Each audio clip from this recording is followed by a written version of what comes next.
Every civilization inherits a memory. Few continue to examine it, fewer still contribute to it. This is Manthan House. Civilization. Power. Thought.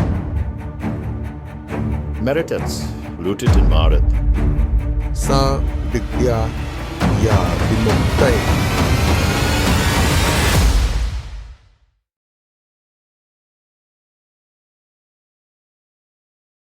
Have you ever noticed how easily familiarity creates the feeling of understanding? A story heard since childhood, a proverb repeated countless times, or a tradition observed year after year can begin to feel completely known.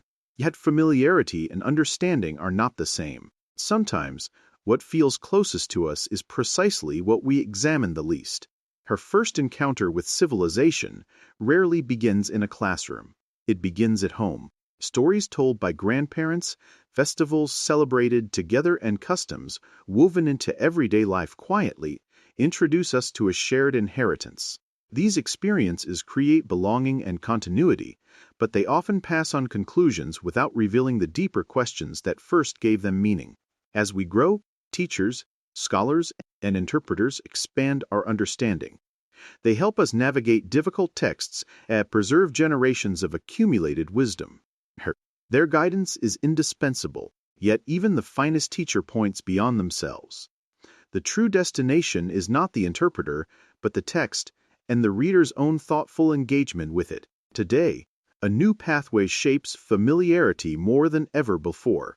Civilisational ideas travel through short videos, social media posts, and rapidly shared quotations. They introduce millions to important traditions, but they also encourage speed over reflection. When ideas are separated from their context, familiarity spreads quickly, while understanding struggles to keep pace. What we recognize is not always what we truly know. There comes a moment in every serious reader's journey when a quiet realization begins to emerge. Knowing the story is not the same as understanding the text. Recognition gives us confidence, but it can also become our greatest obstacle. Once we believe we already know, curiosity begins to fade. And when curiosity disappears, inquiry often ends before it has truly begun. Great works rarely reveal themselves all at once. The first reading introduces the narrative. The next begins to uncover relationships. Gradually, scattered events form patterns, and familiar episodes reveal an underlying structure. The text has not changed. What has changed is the reader's ability to notice what was always there. Universities, institutions, and structured courses play an essential role in introducing us to civilisational thought. They provide context, discipline, and direction. Yet no curriculum can exhaust the meaning of a great text. Education reaches its highest purpose when it inspires independent inquiry, encouraging every student to continue the journey beyond the classroom. Eventually, every reader reaches a point where no teacher, institution, or summary can continue the journey on their behalf. That is the beginning of swadhyaya, self-study. It is a quiet discipline of returning to the text, reflecting upon it patiently, and allowing understanding to grow through direct encounter rather than inherited conclusions. The Indian knowledge tradition describes this journey with remarkable clarity. First comes Shravana, the willingness to listen and receive. Then Manana, the discipline of questioning, reflecting, and examining what has been heard. Finally comes Nididhyasana, where understanding is no longer merely remembered, but becomes part of one's own way of thinking and living. Wisdom is not transferred in a single moment. It unfolds through this patient progression. Can the order of just two words change the meaning of an entire philosophy? Consider a familiar example from Kaitaliya's Arthashastra. Today, many people casually repeat the sequence as Sam, Dan, Danda, Bed.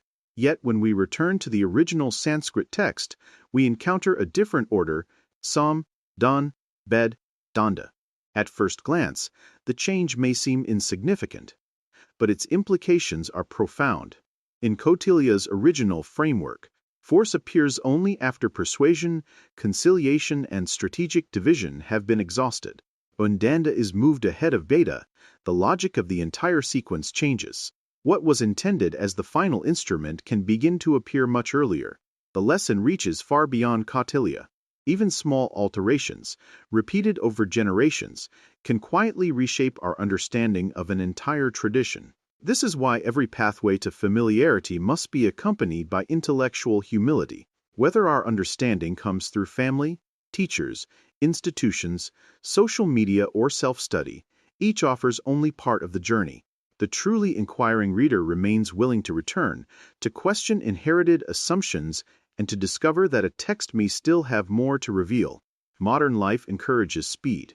We consume summaries instead of arguments, quotations instead of conversations, and conclusions without following the reasoning that produced them. Great civilisational texts ask something different of us. They invite us to slow down, to revisit familiar passages, and to read them again with new questions. Often, the deepest insight appears not during the first reading, but during the one we almost decided to skip. Perhaps the greatest respect we can offer a civilisational text is not to assume that we have exhausted its meaning. A confident civilization is one that continues to ask questions of the works it has chosen to preserve. Familiarity may introduce us to a tradition, but inquiry allows that tradition to remain alive. For genuine understanding begins precisely where familiarity ends.